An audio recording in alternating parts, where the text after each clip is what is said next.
Greetings, my name is Alan Rolfing and I'm part of the team here at Military Connection. During this video series, we're covering topics relevant to the military community, things like education, entrepreneurship, employment, and more.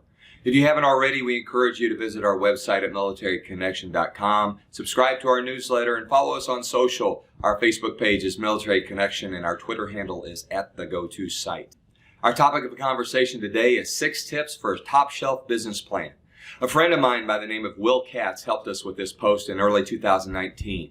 Will holds an MBA and is a certified valuation analyst and accredited business planning advisor specializing in valuation support for SBA lending.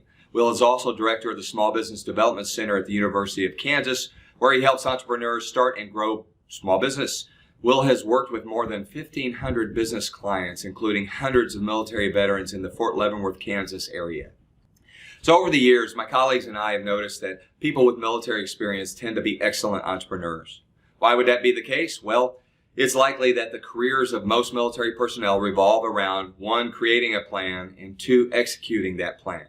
Perhaps you won't be surprised to learn that entrepreneurship generally follows a similar roadmap, creating a plan, then executing that plan.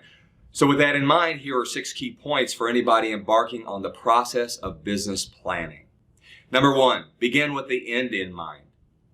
You might recognize this as habit 2 of Dr. Stephen Covey's The 7 Habits of Highly Effective People. This is always a good habit, but especially so when it comes to business planning.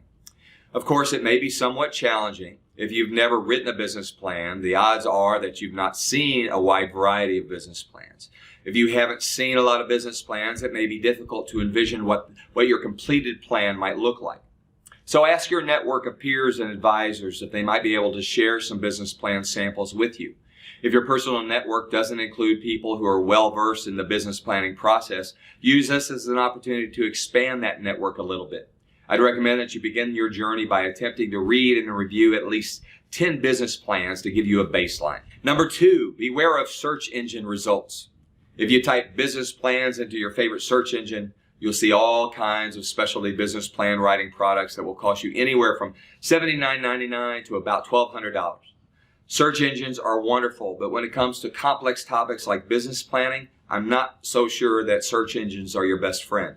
When it comes to business plans, results with high placement are often placed in your results feed because companies who sell those tools pay for that placement. Their job is to give you business plan envy. They want you to feel like you couldn't possibly do this without them.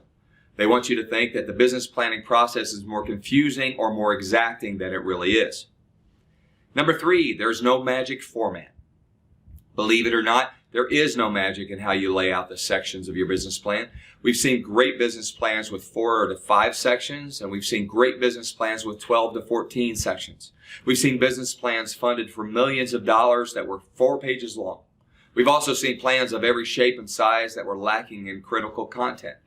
Especially if you're in the earliest stages, it will benefit you to think of your business plan along the lines of a simple feasibility analysis. The simple act of viewing your concept and your business plan and your business idea from that 10,000-foot perspective may well be revolutionary for you.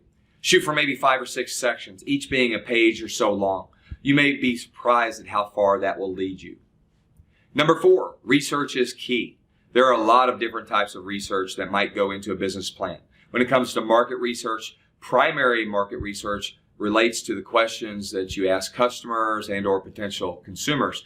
Would you buy this? How much would you pay? What would we call it? It's not that these are bad questions, but for most entrepreneurs, it is exceedingly difficult to design the right survey tools and get outside of your comfort zone far enough to ask them to people who will give you unbiased answers.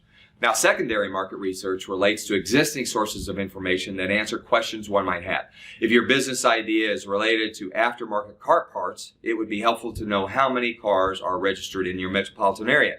If you're planning to open up a nail salon, wouldn't you like to know how many people in the area have recently received a pedicure? And yes, those questions can be answered. There are some amazing tools for research out there if you know where to look. Some are free to use, some are not. Number 5, be specific in your statement of purpose. Yes, you should be as specific as possible in all aspects of business planning, but the reference here is to the purpose for your actual plan. Maybe the purpose is to find a bank loan for 50% of the $100,000 you'll need. Maybe you're looking for early stage investors among family and friends.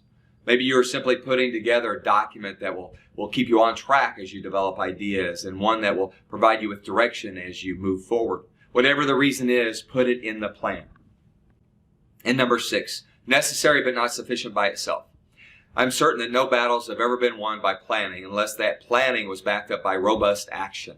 Know that it will be the same way with your business. Planning alone will never compete with planning and execution. In your military career, how many of your plans survived first contact with the enemy? Probably not very many. The same will be true of your entrepreneurial pursuits. It's great to have a plan. In fact, it's critically important to have a plan. Just be prepared to deviate from that plan when the situation calls for it. So thanks for spending a few minutes with us today. Again, visit us online at militaryconnection.com and connect with us on social. Until next time.